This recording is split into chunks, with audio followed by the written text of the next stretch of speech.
దేవుని యొక్క పరిశుద్ధ నామానికి మహిమ కలుగును గాక. ప్రియమైనటువంటి దేవుని యొక్క బిడ్డలారా, మరి దేవుని యొక్క ప్రేమతో మీరందరూ కూడా బాగున్నారని, మీ కుటుంబాలతో క్షేమంగా ఉన్నారని నేను ఆశిస్తా ఉన్నాను.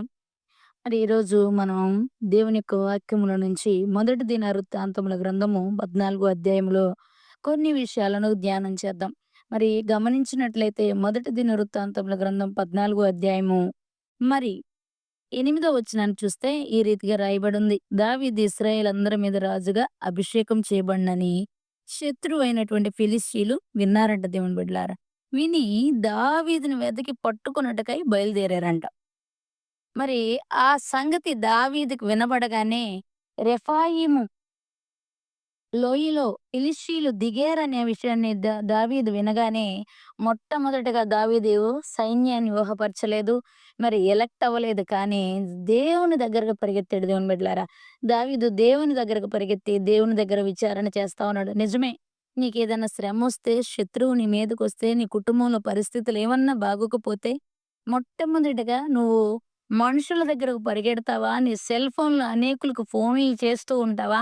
లేదా మొట్టమొదటగా దావీదు వలె దేవుని దగ్గర ఈ పరిస్థితి ఎందుకొచ్చిందని విచారణ చేసేటువంటి అలవాటు ఈరోజు మనకుందా? లేదా? అనేటువంటి విషయాన్ని మనం జ్ఞాపకానికి తెచ్చుకోవాలి దేవుని బిడ్డలారా. ఎందుకంటే ఈయన రాజయ్యాడు. రాజు కింద సైన్యం ఉంటది. సింహాసనం ఉంటది. చెప్పలేము. ఆయనకున్నటువంటి ఉన్నత భాగ్యం శారీరకంగా చాలా గొప్పది. భౌతికంగా చాలా ఆయుధాలు తన జీవితంలో ఉంటాయి. చాలా ఉంటాయి. అయితే దావీదుకు తెలిసినటువంటి ఉన్నతమైనటువంటి విషయం ఏంటంటే ఆధ్యాత్మికమైనటువంటి విషయం ఏంటి అని ఆలోచన చేస్తే, దావీదుకు దేవుడి కన్నా పెద్ద ఆయుధం లేదు దేవుని బిడ్డలారా. అందుకే దావీదు దేవుని దగ్గర విచారణ చేయడానికి ఏం చేశాడు? పరిగెత్తాడు. నిజమే. తను భౌతికంగా తనకున్నటువంటి మెటీరియలిస్టిక్ బ్లెస్సింగ్స్ అంటే భౌతికపరమైనటువంటి ఆస్తులను గాని, సైన్యాన్ని గాని, రాజ్యాన్ని గాని దేనిని కూడా దావీదు తన హృదయంలోకి తెచ్చుకోల. శ్రమ రాంగాల్నే, శత్రువు రాంగాల్నే, శత్రువు తన ఎదుట నిలబడగానే తనకు ముందుగా జ్ఞాపకం వచ్చింది ఎవరంటే ప్రభువైనటువంటి దేవుడు. ఆ దేవుని దగ్గర విచారణ చేయాలనేటువంటి మనస్సు. ఎప్పుడైతే ఆ దేవుని దగ్గర విచారణ చేయాలనేటువంటి మనస్సు మరి దావీదు కలిగున్నాడో, దావీదంటాడు నీ చేతికి నేను వారిని దావీదు దావీదుతో దేవుడంటాడు, నీ చేతికి నేను వారిని అప్పగిస్తాను గనక నువ్వు బయలుదేరి వెళ్ళమని చెప్పి మరి దేవుడు చెప్పినట్లుగా చెప్తాడు దేవుని బిడ్డలారా. నిజమే. 11వ వచనానికొచ్చేసరికి వారు బయల్పే రాజ్యమునకు వచ్చినప్పుడు దావీదు అచట వారిని హతము చేసి నిజంగా ఒక ప్రాంతానికొచ్చినప్పుడు బయల్పే రాజీము అనేటువంటి ఒక ప్రాంతంలో దావీదు ఈ ఫిలిష్తీయులందరిని కూడా ఏం చేస్తాడంటే హతము చేస్తాడు. ఎందుకు హతం చేయగలిగాడంటే మొట్టమొదటిగా తన జీవితంలో, తన యొక్క శ్రమలో, తన యొక్క యుద్ధంలో దేవుడు ముందున్నాడు దేవుని యొక్క బిడ్డలారా. నిజమే. గొలియాతు దగ్గర గూడా దావీదు దేవుడినే ముందు పెట్టుకొని ముందుకెళ్ళినట్లుగా మనం చూస్తాం. నిజమే. తనకి యుద్ధంలో శారీరకంగా, ప్రాథమికంగా, భౌతికంగా ఎంత ప్రావీణ్యతైన చెయ్యి వాటం ఎంత నేర్పరితనమున్నా, తన అనుభవాలు ఎంత లోతైనవైనా గూడా దేవుని దగ్గర నుండి ఫ్రెష్‌గా ఎప్పటికప్పుడు దేవుని సహాయాన్ని పొందుకున్నటువంటి గొప్ప మరి ఆ యొక్క అనుభవం దావీదుకుంది దేవుని బిడ్డలారా. అప్పుడు ఆయనేం చేసాడంటే వాళ్ళని హతము చేశాడు. హతము చేసినప్పుడు దావీదు అక్కడ ఒక చక్కటి మాట అంటాడు. జల ప్రవాహములు కొట్టుకొని పోవునట్లు యెహోవా నా శత్రువులను నా ఎదుట నిలవకుండా నాశనము చేసెననుకుని ఆ స్థలమునకు బయల్పెరాజీము అని ప్రవాహ స్థలము అనేటువంటి పేరును దావీదు పెట్టినట్లుగా మనం చూస్తాం. నిజమే. చూసారా? ఆ ప్రాంతంలో ఎప్పుడైతే యుద్ధం జరిగిందో, ఆ ప్రాంతంలో ఎప్పుడైతే దేవుడు తనకు విజయాన్నిచ్చాడో, దేవుడితో దేవుని దగ్గర విజయాన్ని పొందుకున్నటువంటి దావీదు శత్రువు మీద మాట్లాడుతున్న మాటేంటంటే, జల ప్రవాహములు కొట్టుకొని పోవునట్లు యెహోవా నా శత్రువులను నా ఎదుట నిలవకుండా నాశనం చేసెను. చూసారా? ఈరోజు నీ కుటుంబంలో శత్రువు ఏలుబడి చేస్తున్నాడా? నీ పరిస్థితులు బాగోట్లేదా? ఏం చేయాలో అర్థం కావట్లేదా? మరి ఎలా నేను ఈ స్థితి నుండి బయటికి వెళ్ళాలని ఇమడలేక, ఎక్కడ కూర్చోలేక, ఎవరితో మింగిల్ కాలేక రకరకాల తిప్పలను పడుతూ ఉన్నావా? దేవుడు మాట్లాడుతా ఉన్నాడు. నీ శత్రువులను జలప్రవాహం కొట్టుకుపోయేటట్లుగా నేను కొట్టుకొని పోజేసే దేవుడను అని దేవుడు నీకు ఈరోజు వాగ్దానం చేస్తా ఉన్నాడు. దేవుడు నీతో మాట్లాడుతా ఉన్నాడు. ప్రియమైనటువంటి దేవుని బిడ్డలారా, ఎవరు ఏ బంధకాల్లో ఉన్నారో నాకైతే తెలీదు. మనుషులుగా మనకెన్నో శ్రమలు, ఎన్నో ఇరుకులు, ఎన్నో ఎదుర్కోవాల్సినటువంటి పరిస్థితులు మన జీవితంలో ఉంటే దేవుని యొక్క బిడ్డలారా, ఉన్నవని నేనన్నా కాకపోతే, మన శ్రమలందు, మన సంతోషమందు, ఏ దేని యందైనా కూడా మనం ముందుగా దేవుని యొద్ద విచారణ చేసేటువంటి అనుభవంలోకి మనం వెళ్ళాలి. దేవుని దగ్గర విచారణ చేస్తే, ఆయన హృదయాన్ని మనం గెలుచుకోగలిగితే, ఆయన హృదయంలో ఉన్నది మనం తెలుసుకోగలిగితే, ఆటోమేటిక్‌గా దేవుడు మన శత్రువులను జలప్రవాహం కొట్టుకెళ్ళేటట్లుగా చేస్తాడు. ఆ జల ప్రవాహం ఒకసారి కొట్టుకెళ్ళిందంటే మరలా తిరిగి రాదు. ఒకవేళ తిరిగి వచ్చే ప్రయత్నం చేస్తే దేవుడు మరలా దానిని మరలా కొట్టుకెళ్ళేటట్లుగా చేసి పూర్తిగా మరి నిర్మూలన చేసేటువంటి అవకాశం ఉంది. కాబట్టి మరి దేవుడు మరి దావీదు జీవితంలో ఏం చేసాడంటే జల ప్రవాహం కొట్టుకుపోయేటట్లుగా తన శత్రువులను కొట్టుకుపోయేటట్లు చేశాడు. ఈరోజు దావీదు జీవితంలో చేసిన దేవుడు ఈరోజు నీ జీవితంలో కూడా అద్భుతం చేయడానికైనా సంసిద్ధుడుగా ఉన్నాడు.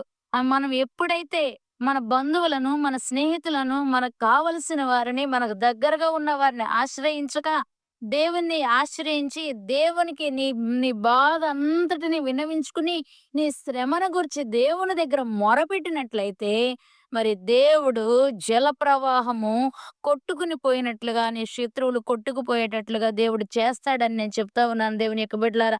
అంత మాత్రమే కాదు, మరొకసారి మరి నీ శ్రమ తీరిపోంగాల్నే, నీ పని అయిపోంగాల్నే, మరలా నువ్వు దేవుడిని వదిలిపెట్టి లోకంలో కలిసిపోవడం కాదు గానీ, ఆ పిలక, మొలక ఎట్లైనా సరే ఉంటది గనక, అది ఇక సంపూర్ణంగా క్రైస్తవ జీవితంలో పోదు. అది ఏదో ఒక సందర్భంలో మనల్ని కలక వేస్తూనే ఉంటది. కాబట్టి ప్రియమైనటువంటి దేవుని యొక్క బిడ్డలారా, నేను చెప్పేదేంటంటే, మరి మరొక్కసారి నీ జీవితంలో అక్కడితో మరి పేరు పెట్టాడు.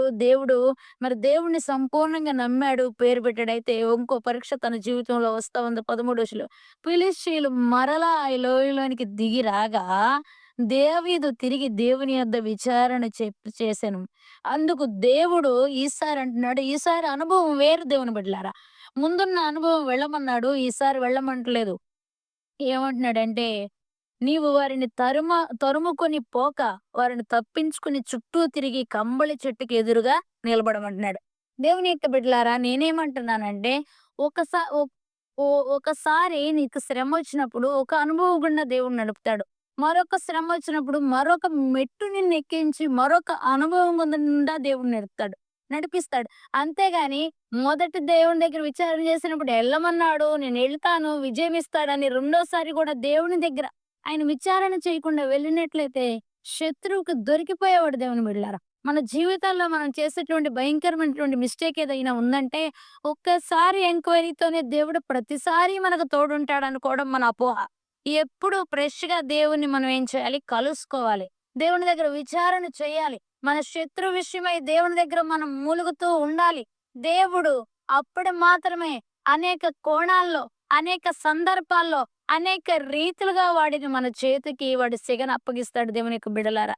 కాబట్టి ఈ యొక్క దావీదు మరొకసారి శత్రువు వచ్చినప్పుడు కూడా దేవుని దగ్గర విచారణ చేయటం మొదలుపెట్టాడు. విచారణ చేస్తా ఉన్నప్పుడు దేవుడు అంటున్నాడు, ఈసారి నువ్వు మరి మీరు డైరెక్ట్‌గా వెళ్లి ఫిలిష్తీయుల మీద పడొద్దు గానీ, నువ్వేం చేయాలంటే చుట్టూ తిరిగి వెళ్ళు. కొమ్మల చెట్టు దగ్గర నువ్వు నిలబడు.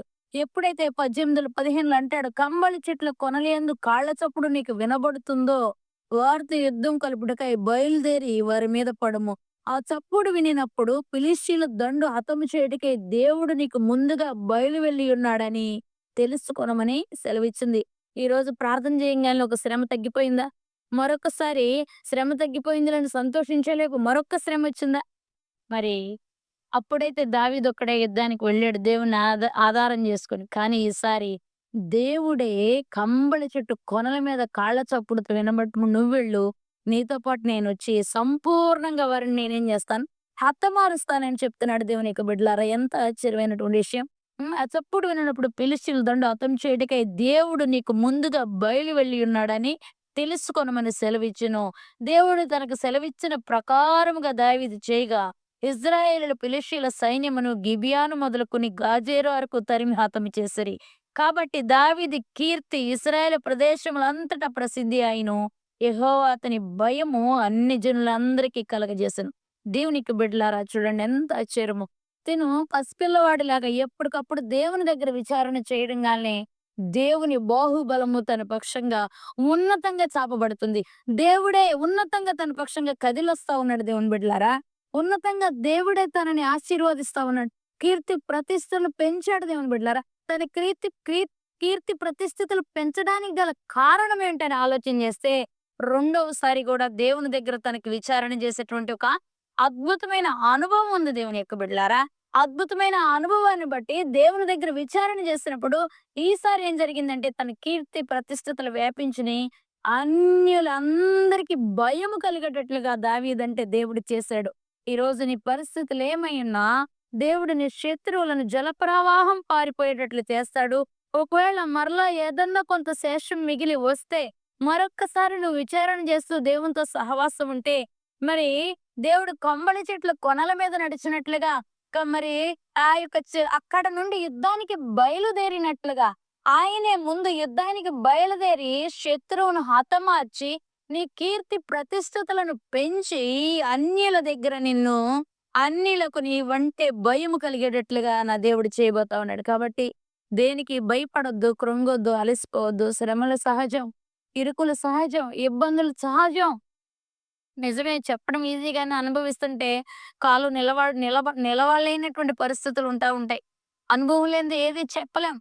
కాబట్టి దేవుడు అంటా ఉన్నాడు, నేను నీ శత్రువుని జలప్రవాహంలాగా నేను పొర్లి చేస్తా ఉన్నానని దావీదు దేవుని విషయంలో జ్ఞాపకం చేసుకున్నాడు. రెండోది మరి దావీదు విచారణ చేసినప్పుడు కీర్తి ప్రతిష్టతలు పెరిగేటట్లు దేవుడు చేశాడు.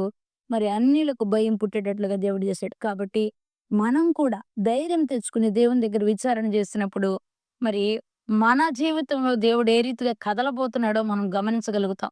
కాబట్టి ప్రియమైనటువంటి యొక్క దేవుని బిడ్డలారా, ఈ మాటలు మిమ్మల్ని బలపరుస్తాయని, ఈ మాటలు మీకు శక్తినిస్తాయని, ఈ మాటలు దేవుని దగ్గర మిమ్మల్ని విచారణ చేసేటట్లుగా రెండవదిగా మీరు శత్రువుని జయించేటువంటి అనుభవాల గుండా మిమ్మల్ని నడిపిస్తాయని నేను విశ్వసిస్తూ, ప్రార్థన చేస్తూ నా మాటలు ముగిస్తా ఉన్నాను. మరి ఇట్టి మాటలు ప్రభు మన వినికిల్లో దీవించి, ఆశీర్వదించి బలపరచునుగాక. ఆమేన్. ఈ ఆధ్యాత్మిక కార్యక్రమం మీకు నచ్చినట్లయితే లైక్ చేయండి, షేర్ చేయండి, సబ్స్క్రైబ్ చేసుకోమని, మరొక మంచి కామెంట్ రూపంలో మాకు తెలియచేయమని ప్రభు పేరిట మీకు మనవి చేస్తా ఉన్నాను. ప్రార్థన అవసరతలున్నా కూడా మరి, మరి మా యొక్క నంబరు స్క్రోల్ అవుతా ఉంటుంది గనక మీరు మా ప్రార్థన అవసరతలు మీ ప్రార్థన అవసరతలు కూడా మాకు తెలియచేయమని, మీ గురించి తప్పక ప్రార్థన చేస్తామని తెలియజేస్తూ ఇట్టి మాటలు ప్రభు దీవించునుగాక. ఆమేన్. Praise the lord.